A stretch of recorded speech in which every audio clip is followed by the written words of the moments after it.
यहाँ पर एक गौर करने योग्य बात है। राम जी जब नाव में बैठे तो पहले नहीं बैठे, पहले जानकी जी को बैठाया। ये कथा का सूत्र है।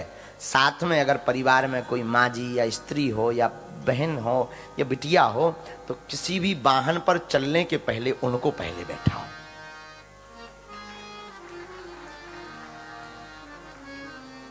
वरना कई बार घाटा हो जाता है। कैसा घाटा? हमारा चेला चंगीलाल, हमारा चेला चंगीलाल बहुत ऊंचा चेला, नई नई शादी हुई चंगीलाल की मुन्नी बहन से। चंगीलाल और मुन्नी बाई दोनों घूमने गए।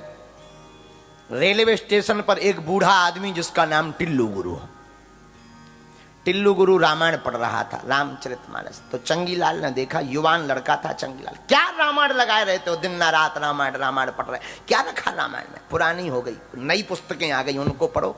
उपन्यास आ गए, कहानियां आ गई, उनको पढ़ो। तुम वही राम राम रावण राम रावण रटे रहे थे, क्या मिल रहा है? तो बूढ़े आदमी ने कहा कि बेटा तुम जवान हो, तुमने पढ़ाई नहीं की, पढ़ी नहीं रामायण, इसलिए ऐसा कह रहे। अब इसका जवाब भगवान तुमको देगा। और भगवान भी बड़े लीलाधर। रेलगाड़ी आई, ट्रेन आई, तो वो टिल्लू गुरु अपने डब्बा में बैठ गया जाकर सीट पर, सीट नंबर पर। चंगीलाल, किस्मत की बात कि चंगीलाल का भी टिकट उसी ट्रेन में था, उसी डिब्बे में।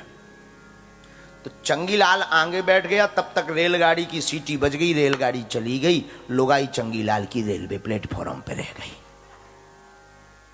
जैसे ही आगे तक बड़ी सो चिल्लाया चंगीलाल, रोको रोको रोको रोको, चैन खींचो, कोई चैन खींचो, गाड़ी को रुकवाओ, गाड़ी को रुकवाओ। तो लोगों ने कहा क्या हुआ? बोले वो बाद में बताएंगे, पहले गाड़ी तो रुकवाओ। लोगों ने चैन खींची, क्या हुआ?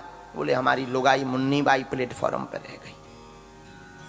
तब दौड़ करके जा करके लाया, बैठा, ट्रेन तब चली। तब फिर वो टिल्लू गुरु बूढ़ा आदमी हाथ में रामायण लेकर पहुंचा। बोले बेटा इसीलिए रामायण पढ़नी चाहिए। बोले मतलब? बोले अगर तुमने रामायण पढ़ी होती और रामायण का केवट प्रसंग पढ़ा होता तो उसमें लिखा है राम जी जब नाव पर चढ़ते हैं तो पहले जानकी जी को बैठाते हैं, तो उसको जीवन में उतार लेते तो तुम्हें यह घाटा नहीं खाना पड़ता। इसलिए याद रखिएगा, वाहनों पर राम जी ने नाव में सबसे पहले श्री जानकी मैया को चढ़ाया। आहा, जानकी मैया को सीय राम गुहि लखन समेत। आप चौपाई पढ़िएगा तो सबसे पहले जानकी मैया नाव पर पहुंची, लक्ष्मण जी, फिर राम जी। नाव चली तो केवट ने सोचा पार तो बहुत जल्दी हो जाना, तो केवट क्या करे, थोड़ा नीचे ले जाए फिर ऊपर ले जाए, नीचे ऊपर नीचे। 2-3 घंटा हो गए। राम जी बोले भैया इतनी लंबी तो गंगा जी नहीं है जितनी तुम बना रहे, अब तक तो पार हो जाना चाहिए। तो पता है केवट ने मुस्कुरा कर क्या कहा? वाह, कुछ देर क्या बैठे, आपको ऊबन हो गई, कुछ देर क्या बैठे, आपको खिन्नता भर गई सरकार। हम जीवों के ऊपर देखो क्या बीतती होगी जब आप 84 लाख योनियों में ऊपर नीचे करते हो, तब क्या बीतती होगी। भगवान हंस गए, बड़े चतुर हो। तब राम जी ने मुस्कुरा कर कहा चिंता मत करो, हम तुम्हें आशीर्वाद देते हैं, जो गंगा स्नान करेगा, गंगा जी का ध्यान करेगा, जो इस प्रसंग को सुनेगा उसे 84 लाख योनियों में नहीं भटकना पड़ेगा। आगे गंगा जी पार भय, उतरी ठाण भय, सुर शरीरे सीय राम गुह लखन समेता, सीय राम गुह लखन समेता। राम जी उतर गए। जैसे ही उतरे तो राम जी को संकोच है कि उतराई कुछ देनी चाहिए। केवट उतरी दंडवत कीना, केवट उतरी दंडवत कीना, प्रभु ही सकुच यही नहीं कहते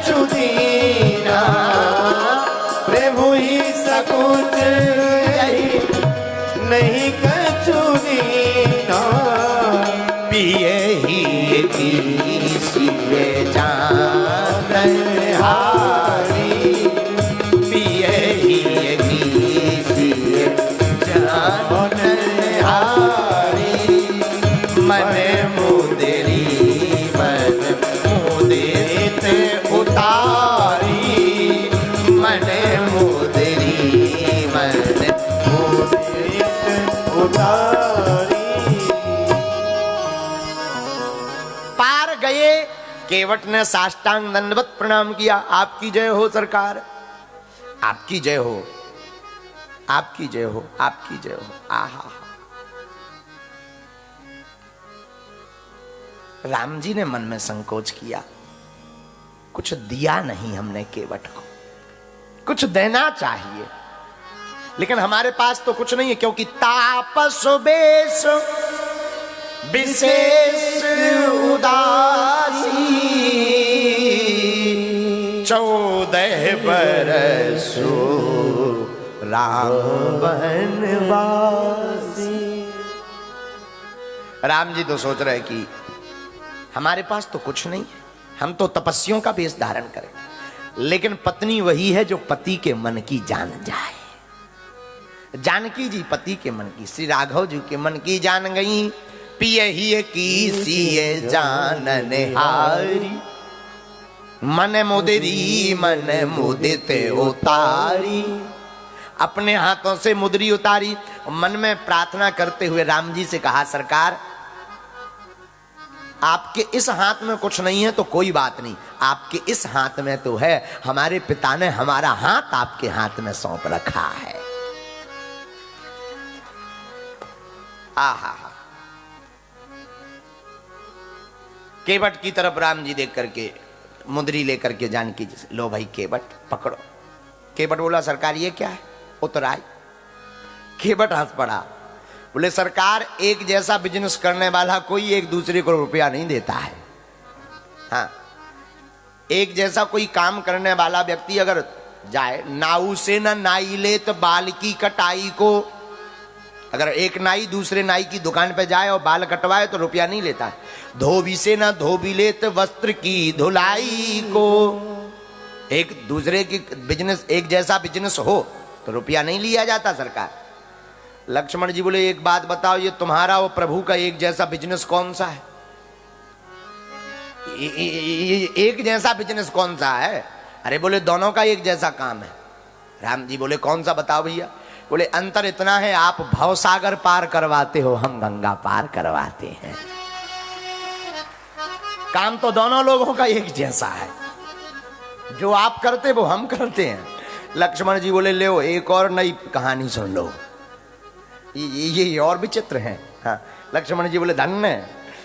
राम जी बोले, नहीं नहीं फिर भी कुछ ले लो। केवट बोला, जरूरी नहीं है, अब एक जैसा बिजनेस करते हैं, क्या लेना है? अगर अपने को ऋणी समझते हो, अगर फिर भी आप मानते हो। राम जी बोले, नहीं हम तो सबका कर्ज चुकाते हैं, किसी का कर्जा नहीं रखते। तो केवट बोला, अगर अपने को ऋणी समझते हो, अगर आप मानते हो कि हम बिल्कुल ऋणी हैं, तो आप बिल्कुल चिंता मत करो, हम आपसे एक निवेदन करते हैं। बोले, करो। बोले, सरकार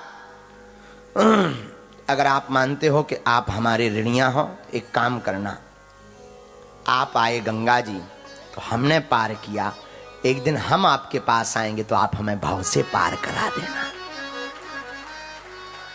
हिसाब चुक जाएगा बराबर। लक्ष्मण जी बोले, ये तो बहुत बड़ा बिजनेसमैन है, बहुत आगे की सोचता है, धन्य है ये आदमी है, बताओ कितना दिमाग है। बोले, अगर अपने को ऋणिया समझते हो तो एक बात मेरी मान लेना, हमने है तुम्हें गंगा पार किया, तुम भाव से पार करा देना, आप हमें भाव से पार करा देना। राम जी बोले, भाई देखो हमें आनंद नहीं आएगा बिना दिए हुए, क्योंकि हमारे मन में संकोच है, हमारे हाथ से नहीं लेना है तो जानकी जी के हाथ से ले लो।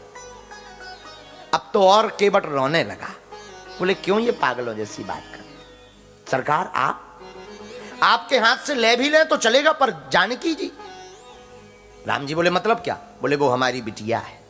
बिटिया कैसे हुई? बोले, देखो तो सरकार, इनके पिता जनक जी ने आपके चरण धोए थे तो अपनी बिटिया को दान में दिया था, आज हमने आपके चरण धोए हैं, हम इस बिटिया के हाथ से कुछ ले लें तो ये तो महापाप का काम है।